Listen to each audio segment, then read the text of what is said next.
फातिमा की रानी माँ, प्रभु यीशु की माँ, आसरा तू ही है माँ।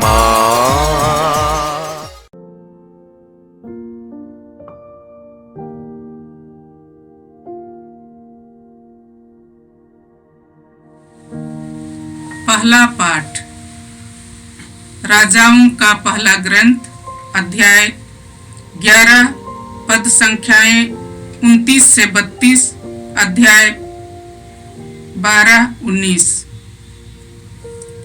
यरोबाम किसी दिन यरूशलेम से निकलकर कहीं जा रहा था कि रास्ते में उसे सिलो का नबी आहिया मिला। वे दोनों मैदान में अकेले थे। आहिया एक नई चादर पहने हुए था। उसने अपनी चादर के 12 टुकड़े किए और यरोबआम से कहा, 10 टुकड़े ले लो, क्योंकि इस्राएल का प्रभु ईश्वर यह कहता है, मैं सुलेमान के राज्य के 10 वंश उसके हाथ से छीनकर तुम्हें देता हूँ। मेरे सेवक दाऊद और उस यरूशलेम के कारण, जिसे मैंने इस्राएल के सब वंशों में से चुना था, वह एक ही वंश रख सकता है। इस प्रकार इस्राएल दाऊद के घराने से अलग हो गया और आज तक ऐसा ही है। यह प्रभु की वाणी है। ईश्वर को धन्यवाद। भजन अनुवाक्य। मैं ही तुम्हारा प्रभु ईश्वर हूँ, मेरी चेतावनी पर ध्यान दो। मैं ही तुम्हारा प्रभु ईश्वर हूँ, मेरी चेतावनी पर ध्यान दो। तुम लोगों के बीच कोई पराया देवता ना हो। तुम किसी पराये देवता की आराधना मत करो। मैं ही तुम्हारा प्रभु ईश्वर हूँ, मैं ही तुम्हें मिस्र से निकाल लाया। अनुवाक्य। मैं ही तुम्हारा प्रभु ईश्वर हूँ, मेरी चेतावनी पर ध्यान दो। मैं ही तुम्हारा प्रभु ईश्वर हूँ, मेरी चेतावनी पर ध्यान दो। मेरी प्रजा ने मेरी बात पर ध्यान नहीं दिया, इस्राएल ने मेरी एक भी नहीं मानी। इसलिए मैंने इस हठधर्मी प्रजा को छोड़ दिया और वह मनमाना आचरण करने लगी। अनुवाक्य। मैं ही तुम्हारा प्रभु ईश्वर हूँ, मेरी चेतावनी पर ध्यान दो। मैं ही तुम्हारा प्रभु ईश्वर हूँ, मेरी चेतावनी पर ध्यान दो। ओह, यदि मेरी प्रजा मेरी बात सुनती, यदि इस्राएल मेरे पथ पर चलता, तो मैं तुरंत ही उसके शत्रुओं को हराता और उसके अत्याचारियों का दमन करता। अनुवाक्य। मैं ही तुम्हारा प्रभु ईश्वर हूँ, मेरी चेतावनी पर ध्यान दो। मैं ही तुम्हारा प्रभु ईश्वर हूँ, मेरी चेतावनी पर ध्यान दो। जय घोष। हालेलुया। हे प्रभु, हमारा हृदय खोल दे, जिससे हम तेरे पुत्र की शिक्षा ग्रहण कर सकें। हालेलुया। प्रभु आप लोगों के साथ हो और आपकी आत्मा के साथ। संत मार्कुस के अनुसार प्रभु यीशु ख्रिस्त का पवित्र सुसमाचार। हे प्रभु, तेरी महिमा हो।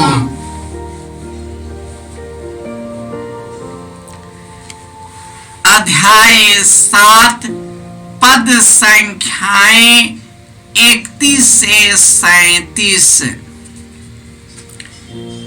यीशु तीरुस प्रांत से चले गए।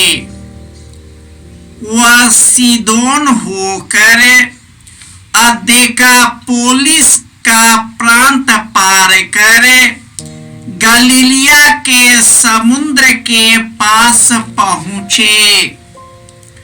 लोग एक बहरे गूंगे को उनके पास ले आए और उन्होंने प्रार्थना की कि आप उस पर हाथ रख दीजिए। यीशु ने उसे भीड़ से अलग एकांत में ले जाकर उसके कानों में अपनी उंगलियां डाल दी और उसकी जीभ पर अपना थूक लगाया। फिर आकाश की ओर आंखें उठाकर उन्होंने आह भरी और उससे कहा, एफेता अर्थात खुल जा। उसी क्षण उसके कान खुल गए और उसकी जीभ का बंधन छूट गया, जिससे वह अच्छी तरह बोलने लगा। यीशु ने लोगों को आदेश दिया कि वे यह बात किसी से नहीं कहे, परंतु वह जितना ही मना करते थे, लोग उतना ही उसका प्रचार करते थे। लोगों के आश्चर्य की सीमा न थी। वे कहते रहते थे, वह जो कुछ करते हैं अच्छा ही करते हैं। वे बहरों को कान और गूंगों को वाणी देते हैं। यह प्रभु का सुसमाचार है। हे क्रिस्त तेरी स्तुति हो। ख्रिस्त में प्यारे भाइयों और बहनों, प्रभु का वचन कहता है, पर्वतों के बनने से पहले, पृथ्वी और संसार के उत्पत्ति से पहले ईश्वर ही अनादि और अनंत ईश्वर है। इसलिए तुम लोग किसी पराये देवता की आराधना मत करो, क्योंकि मैं ही तुम्हारा प्रभु ईश्वर हूँ, जिसे मैंने मिस्र देश से निकाल लाया है। सुलेमान राजा को ईश्वर की प्रज्ञा प्राप्त थी,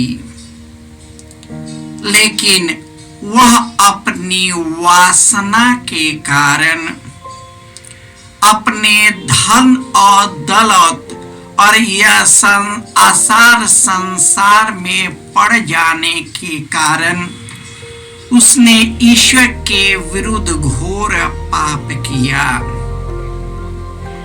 सबसे पहले उन्होंने ईश्वर को अस्वीकार किया, हालांकि ईश्वर ने उसे दर्शन देते हुए उसे कई बार रास्ते पर लाने की कोशिश की, लेकिन उसने कई रानियों से, विदेशी रानियों और अन्य लोगों कनानी फरीसियों से शादी किया, और वे सभी अपने देवी देवताओं को लाया और उन लोगों ने इसे पूजा करने के लिए बाध्य किया, क्योंकि यह ईश्वर की आज्ञा नहीं माना।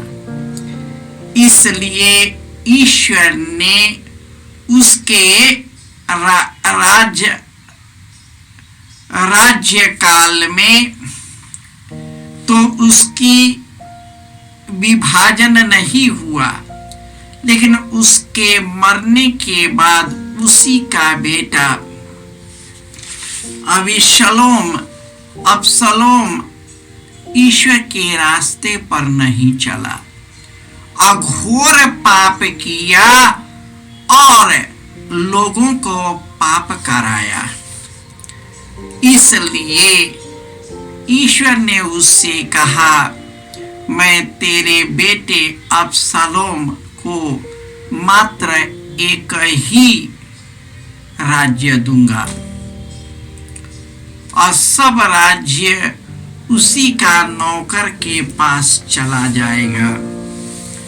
और इस प्रकार हम देखते हैं कि सुलेमान और उसके बेटे रास्ते से भटक गए, क्योंकि उन्होंने ऐशो आराम को प्यार किया, अपने मन मौजी के रूप में जीवन व्यतीत किया, ईश्वर के नियमों और संहिता की अवहेलना किया, पराये देवताओं की पूजा किया और जो ईश्वर उनको चलाता था उसका तिरस्कार किया। इसलिए वे अपने ही राज्य से वंचित हो गए। लेकिन जो ईश्वर को प्यार करता है, उसके विधान के अनुसार बुलाए गए हैं, उसके कल्याण के सभी बातों में ईश्वर उनकी सहायता करता है। प्रभु यीशु जब तीरुस प्रांत गए और सीदोन होकर देकापोलिस प्रांत कर गलीलिया के समुद्र के पास पहुंचे, तो लोग एक बहरे गूंगे को उसके पास लाया, उससे अनुरोध किया कि आप इस पर हाथ रखें और यह चंगा हो जाएगा। लेकिन यीशु उनको एकांत में ले गए, क्योंकि ईश्वर का जो चंगाई है ईश्वर की प्रार्थना से संभव है। अलग ले जाकर एकांत में उसने अपना अंगुली उसके कान में थूक में लगाया और ईश्वर से प्रार्थना किया और उसने कहा, एफेता यानी खुल जा, और वह गूंगा बहरा भला चंगा और स्वस्थ हो गया। यीशु उन लोगों को बार बार कहते हैं कि यह बात किसी को नहीं बताना, यह इसलिए क्योंकि वे लोग उनके रहस्य को समझ नहीं पाएंगे। वे भले चंगे होंगे और चले जाएंगे, लेकिन उसके पीछे जो ईश्वर का रहस्य है उसको समझ नहीं पाएंगे। यीशु के शिष्य उनके कार्यों और चमत्कार और चिन्हों को नहीं समझ पाते थे। ईश्वर का जो रहस्य उसको बुझ नहीं पाते थे, क्योंकि उनको बुझने के लिए सर्वप्रथम उनको जानना है, उनको प्यार करना है, ईश्वर का आत्मा उस पर उतरना है, पवित्र आत्मा उसके मन हृदय को खोलता है। प्रभु यीशु जहां जाते थे उनके मुख से स्वर्ग का राज्य निकलता था, ईश्वर का वचन उनके मुख से निकलता था और सभी बहुत मोहित और मंत्र मुक्त हो जाते थे और वे कहते थे कि ये जो भी करते हैं अच्छा करते हैं। बहरों और गूंगों को वाणी देते हैं। प्रभु यीशु अपने जीवन कार्य में कई लोगों को चंगा किया। नाना प्रकार के बीमारियों से पीड़ित लोगों को चंगा, मानसिक रोग से पीड़ित लोगों को चंगा किया। जो समाज के तिरस्कृत थे, अपमानित थे, जिन्हें लोग छोड़ देता था, यीशु उन्हीं के साथ बैठकर ईश्वर के राज्य को बताता था।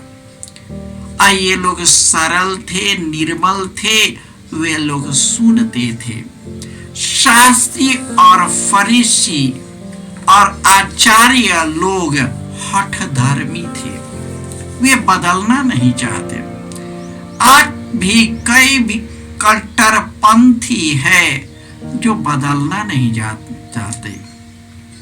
हमारे क्रिश्चियन डिनोमिनेशन में कट्टरपंथी है, हमारी कलीसिया में भी कट्टरपंथी है, सभी धर्मों में भी कट्टरपंथी है, क्योंकि वे ईश्वर के आत्मा द्वारा संचालित नहीं हैं।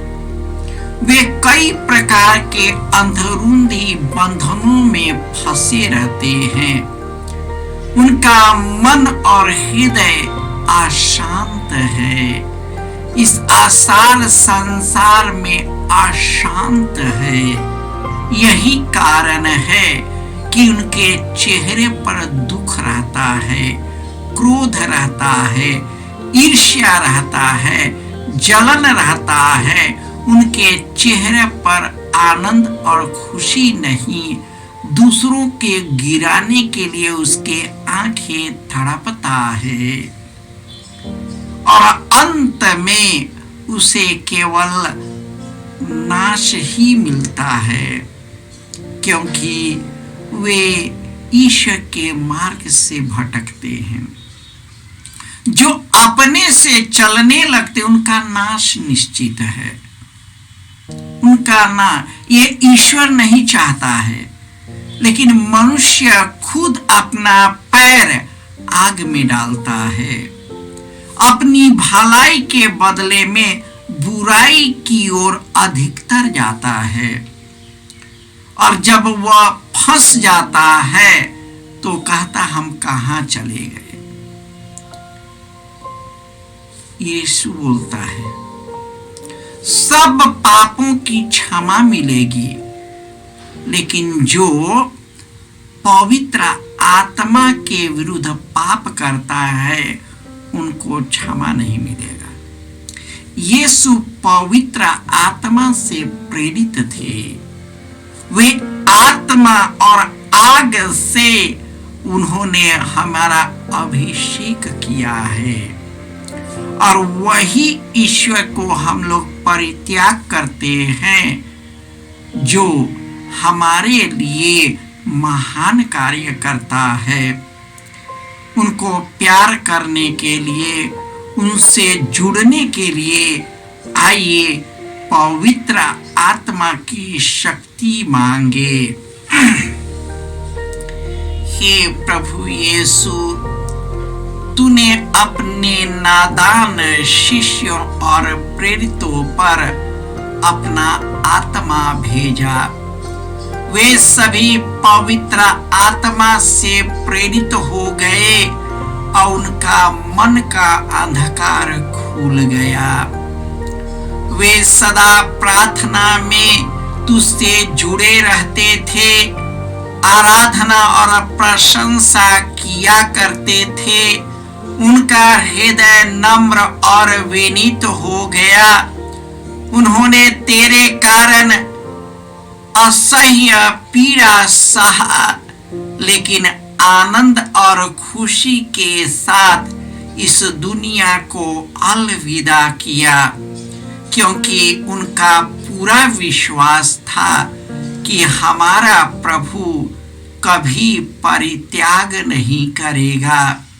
हे प्रभु, इस संसार में कई लोग अपने ही भाई बहनों के द्वारा बेचा जाता है। कई प्रकार के बंधनों और दास में फंस जाते हैं। कई प्रकार के गलत मार्ग की ओर उनको ले जाते हैं। उन्हें कई तरह से ठगते हैं, छल करते हैं, हत्याएं करते हैं, खून खराबा करते हैं, एक दूसरे में विभाजन करते हैं और इस दुनिया का लाभ उठाते हैं। हे प्रभु यीशु, अपना आत्मा उसमें भेज दे ताकि सबों का मन और हृदय का परिवर्तन हो सके और सभी तुझे जान सके और तुझी से जुड़कर अनंत जीवन प्राप्त कर सके। जय यीशु। यीशु क्रिस्त में प्रिय भाई और बहनों, प्रभु यीशु ने हमें आदेश दिया है संसार के कोने कोने में जाकर सारी सृष्टि को सुसमाचार सुनाओ।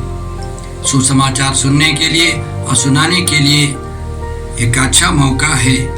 आप कृपया इस चैनल का सब्सक्राइब करें, लाइक करें, शेयर करें, बेल आइकन दबाएं ताकि यहाँ की नई वीडियोस की सूचना आपको मिलती रहेगी।